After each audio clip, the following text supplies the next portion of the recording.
अब भागवत श्रवण करने की 6वें अध्याय में विधि बताई जाती कि भागवत श्रवण कैसे करनी चाहिए, इसका विधान क्या है।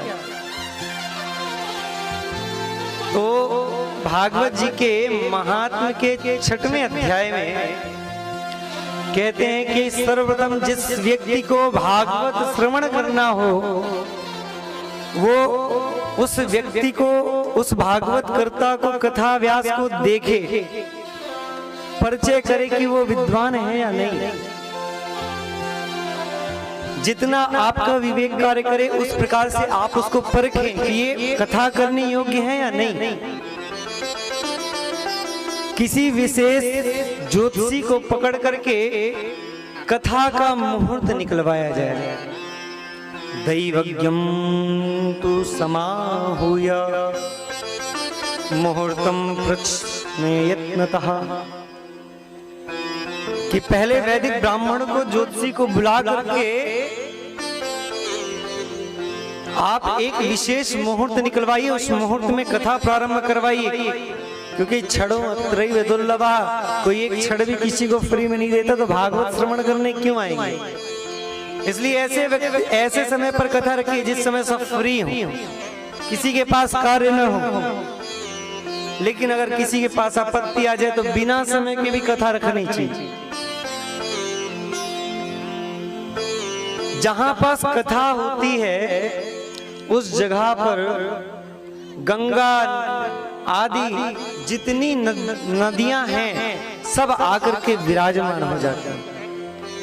अत्रैव गंगा यमुना त्रिवेणी गोदावरी सिंधु सरस्वती। जिस स्थान में कथा होती है उस जगह पर गंगा, सरस्वती, कावेरी, यमुना इत्यादि सारी नदियां आवाहित हो जाती हैं। इसलिए कहीं जाने की जरूरत नहीं है, तीर्थ में नदी के किनारे कराओ, कहीं जहां आपकी श्रद्धा हो, अपने गांव में, मंदिर में, घर में, वहां कथा कराओ। अब व्यास चयन करना है, व्यास जी कैसे होना चाहिए, तो व्यास जी के लिए एक स्पेशल श्लोक बोला गया। विरक्तो वैष्णवो विप्रो वेद शास्त्र विशुद्धिकृत दृष्टांत कुशलो धीरो वक्ता कार्यो तिनिस्प्रह। विरक्तो वैष्णवो विप्रो, विरक्त होना चाहिए। कैसा विरक्त होना चाहिए? विरक्त का मतलब ये नहीं कि झोला झंडी उठाए घर से चल दिए, विरक्त हो गए, घर गृहस्थी त्याग दिए, सन्यासी बन गए, वो विरक्त की बात नहीं कहा गया। रक्तः अनुरक्तः श्री कृष्णेन प्रीत्यर्थे इति विरक्तः,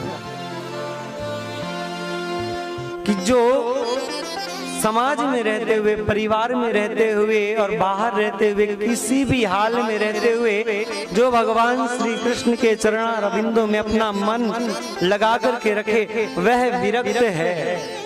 ऐसे विरक्त को कथावाचक के रूप में चयन करना चाहिए। वैष्णवो, वैष्णव होता है दीक्षित। जो व्यक्ति दीक्षित हो जाता है फिर वो वैष्णव हो जाता है। विप्रो, विप्र मतलब ब्राह्मण होना चाहिए। विरक्तो वैष्णवो विप्रो वेद शास्त्र विशुद्धिकृत। और ऐसा नहीं कि कथा भागवत बस पढ़ करके चलाए, ऐसा नहीं होना चाहिए। वेद शास्त्रों का ज्ञाता होना चाहिए। वेद शास्त्रों का जिसने अध्ययन किया है ऐसे कथावाचक को चयन करना चाहिए। वेद शास्त्र विशुद्धिकृत दृष्टांत कुशलो धीरो, जो दृष्टांत देने में कुशल हो, लोगों को समझाने में कुशल हो, ऐसे कथावक्ता का चयन करना चाहिए। फिर क्या कहते हैं, भागवत पुराण में लिखा हुआ है वर्णम पंच विप्राणाम। इस कथा को श्रवण करते हुए 5 ब्राह्मणों का वर्ण करना चाहिए। दरिद्रो दुर्लभो बालस तरुणो जरुतो पिवा पुराण वेत्ता बंधा स्यात् पूज्यो मान्याश्च सर्वदा। यदि वक्त बुजुर्ग है, युवा है, दरिद्र है, कैसा भी वक्ता हो वह पूजनीय होना चाहिए। पुराण वेत्ता बंधाश्या, जो पुराण वेत्ता हो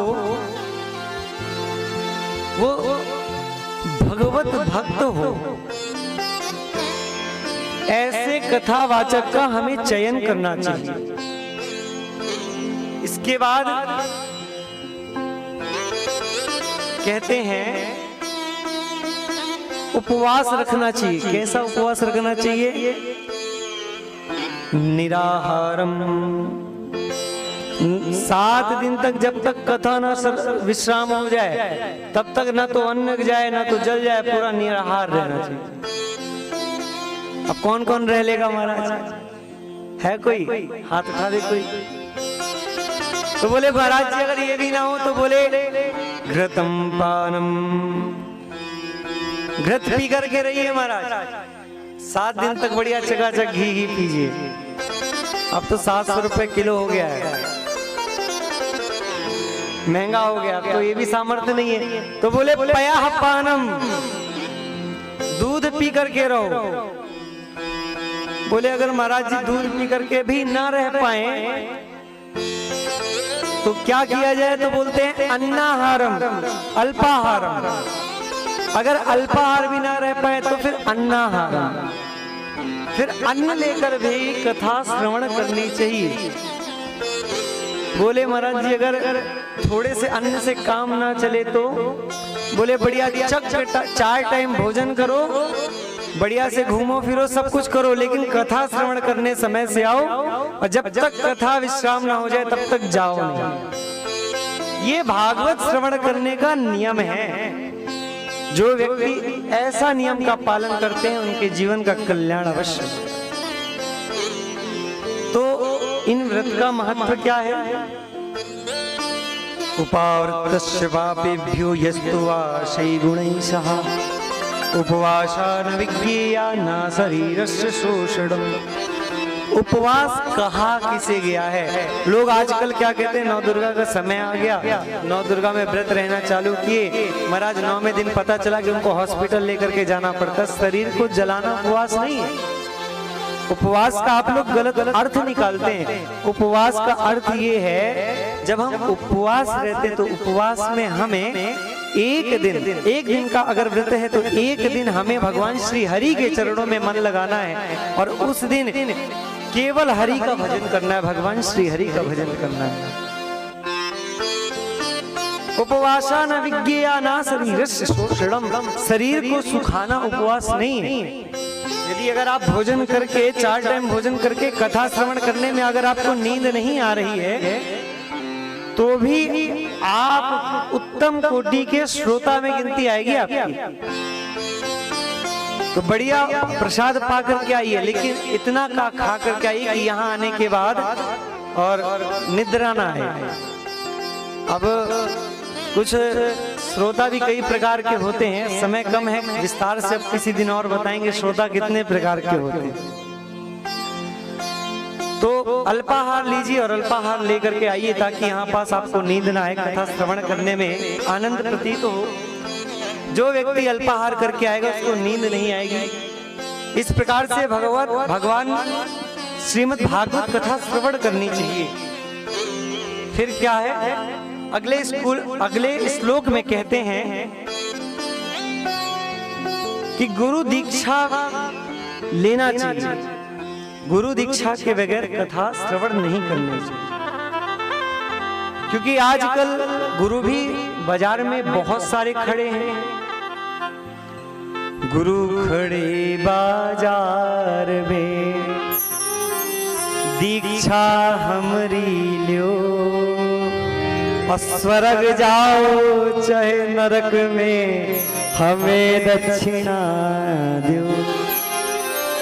महाराज गुरु बहुत है संसार में, यत्र तत्र सर्वत्र गुरु है, लेकिन चयन आपको करना है। किसी ने बोला गुरु बनाना है, गुरु बना लिया जाए, हाँ वो वाले गुरु जी बना लिया जाए। अरे महाराज हम अपने जीवन का एक एक निर्णय बड़ा सोच समझ के करते हैं, और जब गुरु बनाने का नंबर आए तो हम ऐसे बना लेंगे। तो वही कह रहे हैं कि गुरु तो बाजार में बहुत सारे खड़े हैं, तो ऐसे किसी भी गुरु को गुरु नहीं बना लेना चाहिए जब तक आप उसके विषय में पूर्ण रूप से जानकारी ना ले लें, पूर्ण तरह संतुष्ट ना हो जाए, जब तक देख ना ले, जब तक सुन ना ले कि उनके वाक्य कैसे हैं, शब्द कैसे हैं, रहन सहन कैसा है, गुरु बनने योग्य है या नहीं है। पता चले बाद में मदिरा पान करते हैं या दुष्कर्म करते हैं, तो ऐसे कृत्य सुनने पर आपको भी ठेस पहुंचेगी। इसलिए गुरु बड़ा सोच समझ करके चुनना चाहिए। भौकाल देख करके, बड़ी बड़ी लग्जरियस गाड़ियां देख करके लोग गुरु तो बना लेते हैं, लेकिन जब उनके साथ कुछ अनहोनी हो जाती है, देखिए मैं गुरु तो गुरु ही होता है, चाहे वो कैसा भी हो, गुरु तो गुरु है। कलम गुरु के ऊपर ही चर्चा करेंगे।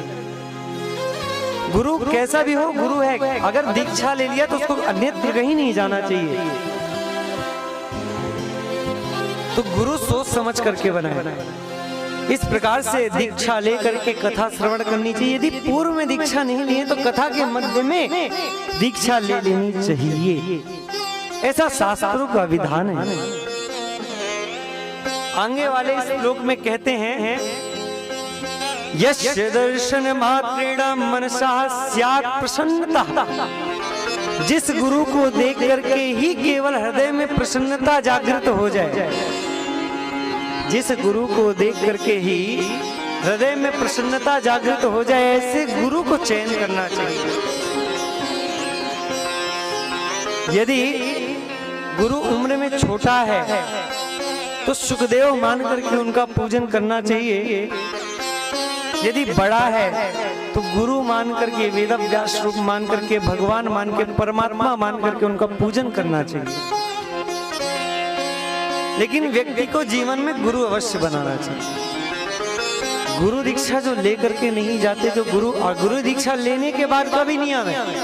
ये नहीं कि गुरु बना लिया और गुरु बनाने के बाद गुरु जी से सीताराम कर लिया, गुरु जी कहीं हैं, शिष्य कहीं हैं, ना गुरु जी से शिष्य को मतलब, ना शिष्य से गुरु जी को मतलब। ऐसा नहीं होना चाहिए। गुरु ऐसा बनाए कि जो साल में कभी एक बार हम लोग जा सके गुरु जी के पास, कभी गुरु जी हमारे पास आ सके, कभी हमारे पास आपत्ति आए तो गुरु जी हमारे आपत्तियों में खड़े हो जाएं, कभी हमारे पास सुख हो तो हम सुखी होने पर अपने गुरुदेव भगवान को कुछ अर्पण कर सके।